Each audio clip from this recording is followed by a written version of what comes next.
সীমান্ত ইস্যুতে নয়াদিল্লিতে বাংলাদেশের ডেপুটি হাই কমিশনারকে তলব করল ভারত। রাজস্ব ঘাটতি মেটাতে কিছু পণ্যে ভ্যাট বাড়ানো হয়েছে বললেন খাদ্য উপদেষ্টা। এইচএমপি ভাইরাস সংক্রমণ রোধে হিলি চেকপোস্টের সতর্কতা।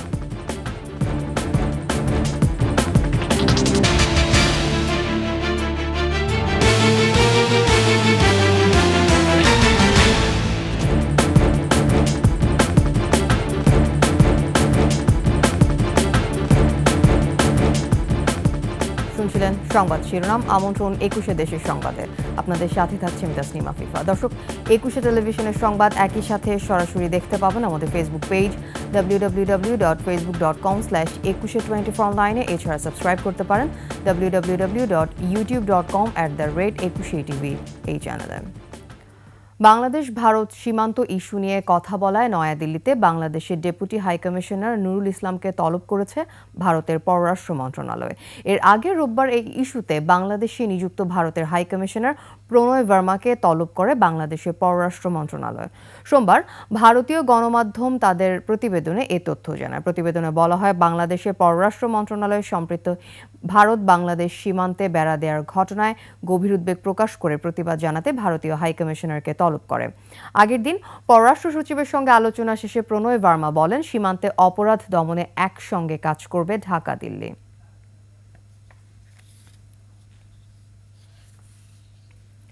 মায়ের সেবায় প্রতিদিন স্ত্রীসহ হাসপাতালে হাজির হচ্ছেন বিএনপির ভারপ্রাপ্ত চেয়ারম্যান তারেক রহমান। দিনরাত মায়ের সেবায় নিয়োজিত রাখছেন নিজেকে। বাসার রান্না করা খাবার হাতে করে নিয়ে যাচ্ছেন হাসপাতালে। সঙ্গে স্ত্রী ডাক্তার জুবাইদা রহমান সহ পরিবারের অন্যান্য সদস্যরাও থাকছেন। এদিকে পরিবারের সংস্পর্শ পেয়ে খালেদা জিয়া এখন অনেকটাই উজ্জীবিত। তার স্বাস্থ্য উন্নতির দিকে যাচ্ছে। হাসপাতালে হাঁটাচলা করছেন, কথা বলছেন সবার সঙ্গে। প্রতিদিনের মতো রোববারও হাসপাতালে গেছেন তারেক রহমান। এ সময় উপস্থিত সাংবাদিকরা কথা বলতে চাইলে তিনি সবাইকে সবার জন্য দোয়া করতে বলেন। এ সময় ইউরোপে জিয়াউর রহমান ফাউন্ডেশনের সমন্বয়ক কামাল উদ্দিন ও যুক্তরাজ্য বিএনপির সাধারণ সম্পাদক কায়সার এম আহমেদ তাদের সঙ্গে ছিলেন।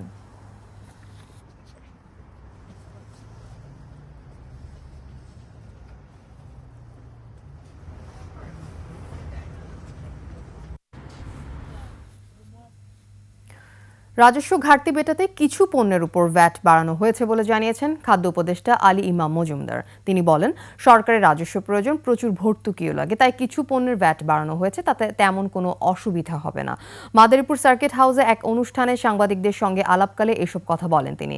খাদ্য উপদেষ্টা আরও বলেন, এবছর অকাল বন্যায় আমন ধানের ক্ষতি হয়েছে, সেই ঘাটতি পূরণের জন্য বর্তমান সরকার চেষ্টা চালাচ্ছে। বিদেশ থেকে খাদ্য আমদানির ব্যবস্থা করা হয়েছে। আগামীতে ইরি ধানের বাম্পার ফলন হলে চাল বিদেশ থেকে আমদানি করতে হবে না বলেও জানান খাদ্য উপদেষ্টা।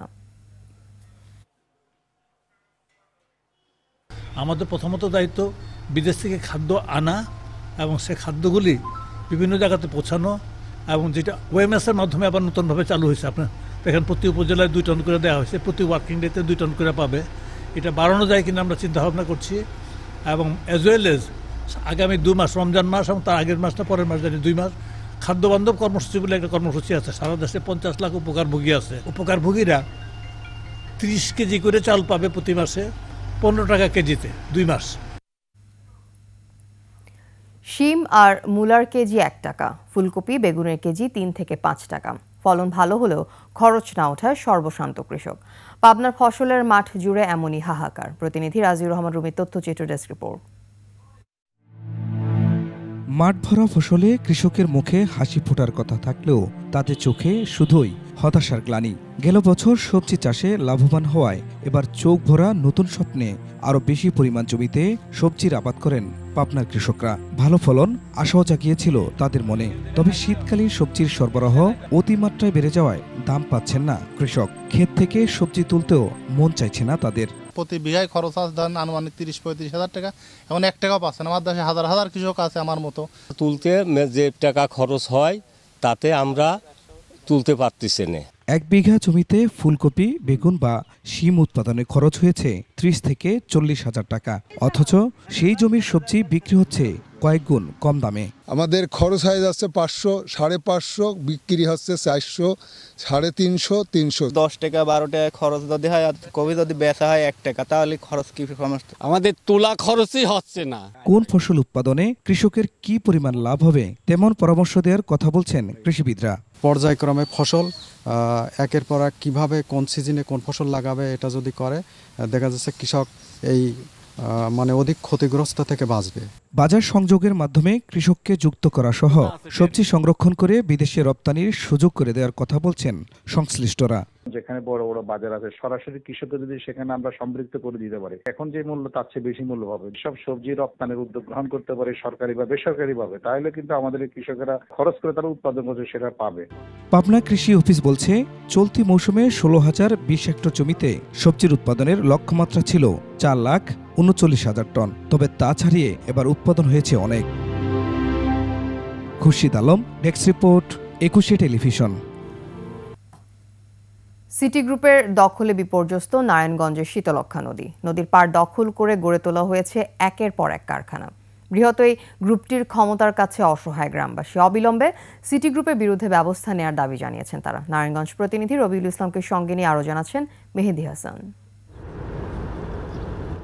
শীতলক্ষ্যা নদীকে কেন্দ্র করে একসময় গড়ে উঠেছিল ঐতিহ্যবাহী মসলিন শিল্প। সেই শীতলক্ষ্যা নদীর পাড়েই নিজেদের বিশাল সাম্রাজ্য গড়ে তুলেছে সিটি গ্রুপ। নৌপথে স্বল্প খরচে চট্টগ্রাম বন্দর থেকে কাঁচামাল নিয়ে আসে প্রতিষ্ঠানটি। তবে এ কাজ করতে গিয়ে নদীর অনেকটাই দখল করে নিয়েছে বিশাল এই শিল্পগোষ্ঠী। নদীর ভেতরেই নির্মাণ করেছে জেটি। এতে একদিকে যেমন সংকুচিত হয়েছে নদী, অন্যদিকে নদীর স্বাভাবিক প্রবাহ হয়েছে বাধাগ্রস্ত। নদীটা কেমন হয় অনেকখানি দখল করছে আমাকে, আমার হাত দিচ্ছে। এই পিলার যদি ধরা যায় তাহলে ওগুলো নদীর উপরে নদীর উপরে আছে আন্দালা এই বড় কোম্পানি আলা ওনায় করতে পারবো কি মনে করে নিছে না নিছে। আমরা দেখছি ওই মেলের যে কোনাটা আছে ট্যাঙ্কির, এই কোনাটা পর্যন্ত নদী, এটা আমগো দেখা। নদীর পাশাপাশি সরকারের অনেক জমিও দখলের তথ্য মিলেছে সিটি গ্রুপের বিরুদ্ধে। রূপগঞ্জের কর্ণভোগ মৌজার 9 একর 41% খাস জমির মধ্যে 3 একর 16% আছে তাদের দখলে। এছাড়াও নোয়াগাঁও মৌজার 3 একর 67%, রূপসী মৌজার 9 একর, গন্ধবপুর মৌজার 9 একর 40% এবং আরিয়াব মৌজার 17 একর 98% সরকারি জমির একটা বড় অংশই সিটি গ্রুপের দখলে বলে জানিয়েছে স্থানীয় প্রশাসন।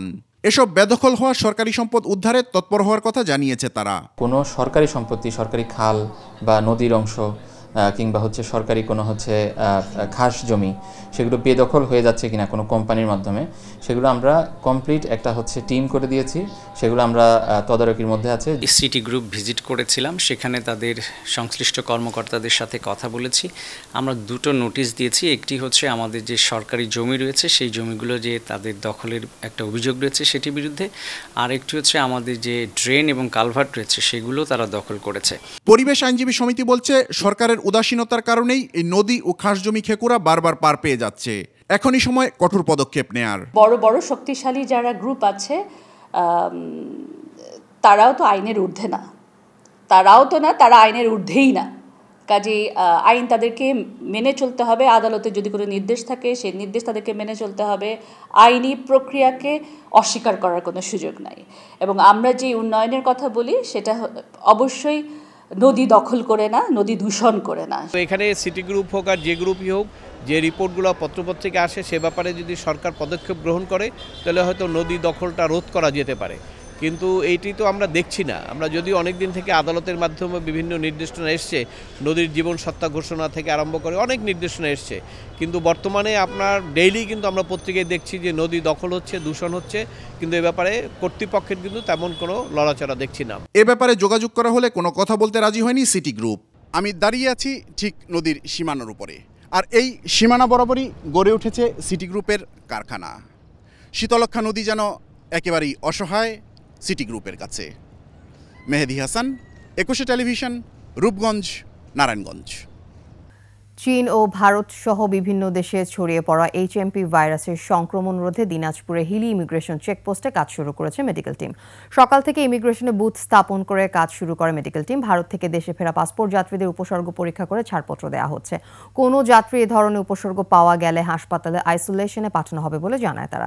চেকপোস্টের কর্মকর্তা জানান মাস্ক ছাড়া কাউকে ভেতরে ঢুকতে দেওয়া হচ্ছে না।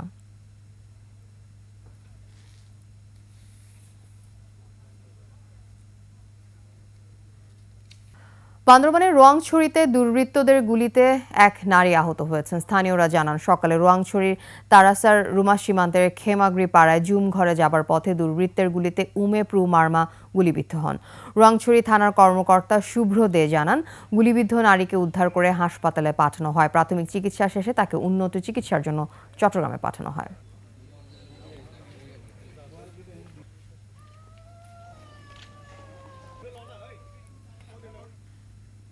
ময়মনসিংহে বাংলাদেশ কৃষি বিশ্ববিদ্যালয়ের প্রথম বর্ষের শিক্ষার্থীকে র্যাগিংয়ের ঘটনায় ২৮ জনকে হল থেকে ১ বছরের জন্য বহিষ্কার করেছে কর্তৃপক্ষ। র্যাগিংয়ের বিষয়ে জিরো টলারেন্স নীতি অবলম্বন করা হবে বলে জানায় তারা। ময়মনসিংহ বিভাগীয় প্রতিনিধি আতাউর রহমান জুয়েলের তথ্যচিত্রে ডেস্ক রিপোর্ট।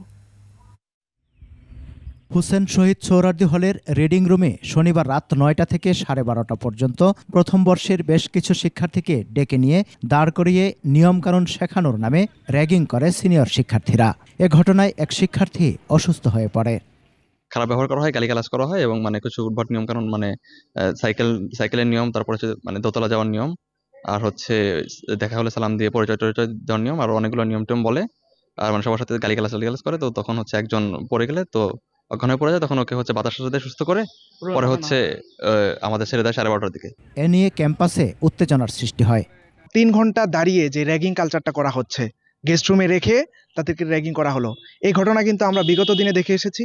নতুন দিনে আমরা কিন্তু এগুলো দেখতে চাই না। শুরু থেকে র্যাগিং জিনিসটা ছিল না, এখনো যাতে না হয় এই জিনিসটাই দাবি করবে। যতটুকু নিয়ম শেখানো যায় এতটুকু, এর বাইরে যেটা এক্সট্রা যে বিষয়টা, এই জিনিসটা যেন না হয়। এ ঘটনায় রোববার রাতে র্যাগিংয়ের সাথে জড়িত থাকার অভিযোগে ২৮ শিক্ষার্থীকে হল থেকে ১ বছরের জন্য বহিষ্কার করে কর্তৃপক্ষ। যেটা 5ই আগস্টের পরে বাংলাদেশ, এখানে এই ধরনের কোনো দুষ্কৃতিকারদের কোনো স্থান নেই।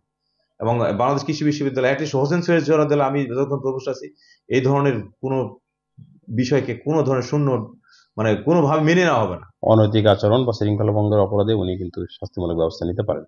আমাদের উপস্থিতিতে উনি ওনার সেই এখতিয়ারভুক্ত শাস্তি ছাত্রদের উপর ইম্পোজ করছেন, 1 বছরের জন্য উনি বহিষ্কার করেছেন। এ ধরনের ঘটনার পুনরাবৃত্তি যেন আর না হয় চাওয়া ভুক্তভোগীদের। Samar Islam, desk report, 21 television. Mymensingh medical college হাসপাতালে নানা অনিয়ম, দুর্নীতি, অব্যবস্থাপনার সহ পরিচালকের অপসারণ দাবিতে আন্দোলনে নেমেছে নাগরিক সমাজ। আন্দোলনকারীদের দাবি, নানা অনিয়মের কারণে হাসপাতালের চেইন অফ কমান্ড ভেঙে পড়েছে, রোগীরা বঞ্চিত হচ্ছেন কাঙ্ক্ষিত সেবা থেকে। দাবি আদায় হাসপাতালের প্রধান ফটকের সামনে মানববন্ধন সহ সমাবেশ কর্মসূচি পালন করেন তারা। এদিকে হাসপাতালে কাঙ্ক্ষিত চিকিৎসা সেবা না পেয়ে ক্ষোভ প্রকাশ করেছেন রোগী ও স্বজনরা। তবে এ বিষয়ে ক্যামেরার সামনে কথা বলতে রাজি নন হাসপাতালের পরিচালক ব্রিগেডিয়ার জেনারেল মোহাম্মদ গোলাম ফেরদৌস।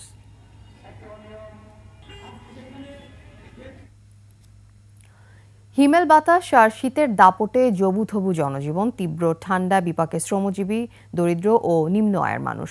আবহাওয়া পরিবর্তনের কারণে বৃদ্ধি পাচ্ছে ঠান্ডাজনিত রোগের সংখ্যা। এদিকে কুয়াশায় ব্যাহত হচ্ছে ফেরি চলাচল। প্রতিনিধিদের তথ্যচিত্রে ডেস্ক রিপোর্ট।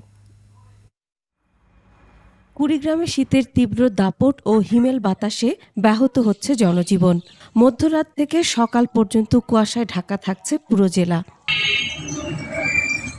সিরাজগঞ্জে কুয়াশা ও হিমেল বাতাসে মানুষের দুর্ভোগ বেড়েছে। সকালে কিছুটা রৌদ্রোজ্জ্বল ভাব থাকলেও শীতের প্রকোপ বেশি। দুর্ভোগে যমুনা তীরবর্তী এলাকা, কাজীপুর সদর, বেলকুচি, চৌহালি, এনায়েতপুর ও শাহজাদপুর উপজেলার মানুষ। খুব পরিস্থিতি খারাপ, ঠান্ডায় মানুষ মরে সাবা হারলো। চুয়াডাঙ্গায় হিমেল হাওয়া ও কুয়াশায় জনজীবন বিপর্যস্ত হয়ে পড়েছে। ঠান্ডাজনিত রোগ ও রোটা ভাইরাস জনিত ডায়রিয়ায় বেশি আক্রান্ত হচ্ছে শিশুরা। ফলে চিকিৎসক ও নার্সদের হিমশিম খেতে হচ্ছে। কাশি, জ্বর, অতিরিক্ত শ্বাসকষ্ট, বুকে কফ জমছিল। খুব শীত, চলতে পারছি না। এখন যে অবস্থা, তাতে বাচ্চাদেরকে একটু গরম কাপড় চোপড় পরিয়ে রাখতে হবে, যাতে বাচ্চারা শীত ঠান্ডা না লাগে সেদিকে খেয়াল রাখতে হবে। আবার ঠান্ডার পাশাপাশি যেন ঘামে না সেদিকেও খেয়াল রাখতে হবে। রাজবাড়ীর দৌলতদিয়া পাটুরিয়া নৌ রুটে কুয়াশায় ফেরি চলাচল ব্যাহত হচ্ছে। বেশিরভাগ সময় ঘন কুয়াশায় ফেরিগুলো বন্ধ রাখতে হচ্ছে। এতে করে ঘাটে যানজট দেখা দিচ্ছে। কুয়াকাটার কলাপাড়ায় শীত থেকে বেয়ারিশ কুকুর সুরক্ষায় অভিনব উদ্যোগ নিয়েছে অ্যানিমেল লাভার্স অফ পটুয়াখালীর সদস্যরা। কলাপাড়া পৌর শহর সহ গ্রামীণ জনপদে কুকুরের সুরক্ষায় বিভিন্ন স্থানে খড়কুটো ভর্তি পাটের বস্তা বিছিয়ে দিচ্ছে তারা। প্রায় 200 কুকুরের জন্য এসব বিছানার ব্যবস্থা করেছে সংগঠনটি। Masum আলিসা, desk report, 21 television.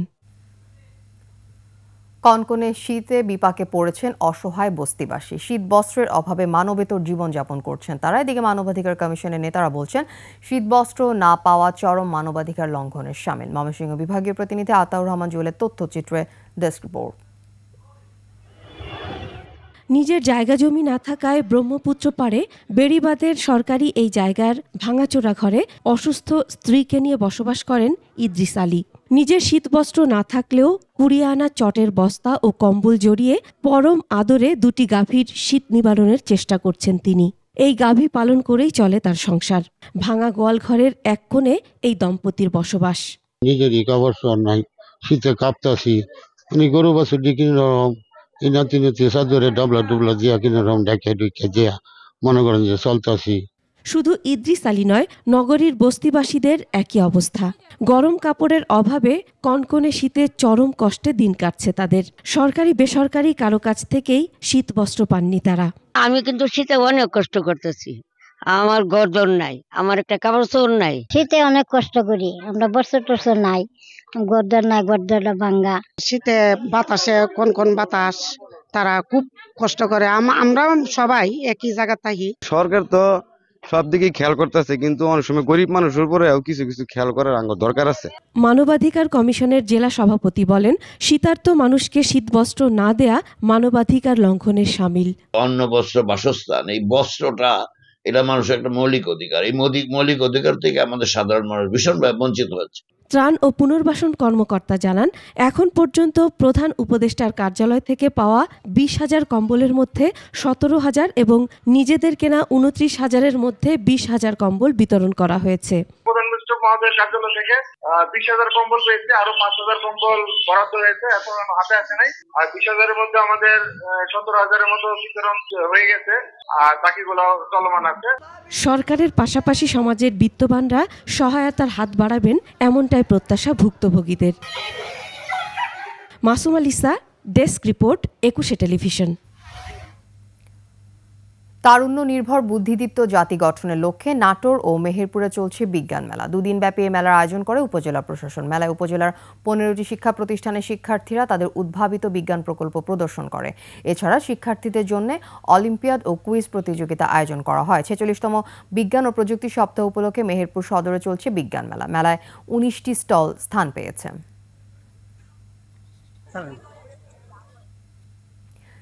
এসো দেশ বদলায় পৃথিবী বদলায় স্লোগান নিয়ে নরসিংদী সরকারি কলেজে শুরু হয়েছে 3 দিনের তারুণ্যের উৎসব। সকালে উৎসবের উদ্বোধন করেন প্রতিষ্ঠানটির অধ্যক্ষ প্রফেসর মোশতাক আহমেদ ভূঁইয়া। শিক্ষকরা জানান, মেলায় পণ্যগুলোকে ঘিরে উদ্যোক্তা তৈরির পথ সহজ হবে। মেলায় 12টি স্টলে কৃষি, গ্রাফিতি, ঐতিহ্যবাহী নকশি পিঠা সহ বিভিন্ন কারুপণ্য রাখা হয়েছে। মেলা চলবে 15 জানুয়ারি পর্যন্ত।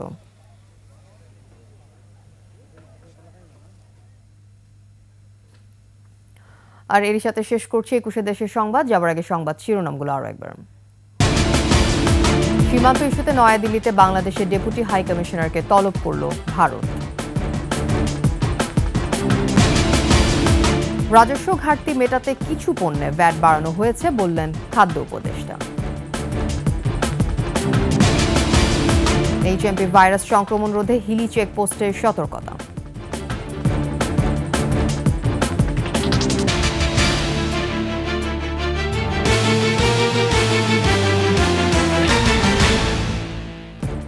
সর্বশেষ খবর জানতে ডায়াল করুন 2021 নম্বরে, আর ভিজিট করুন 21-tv.com এই ওয়েবসাইটে।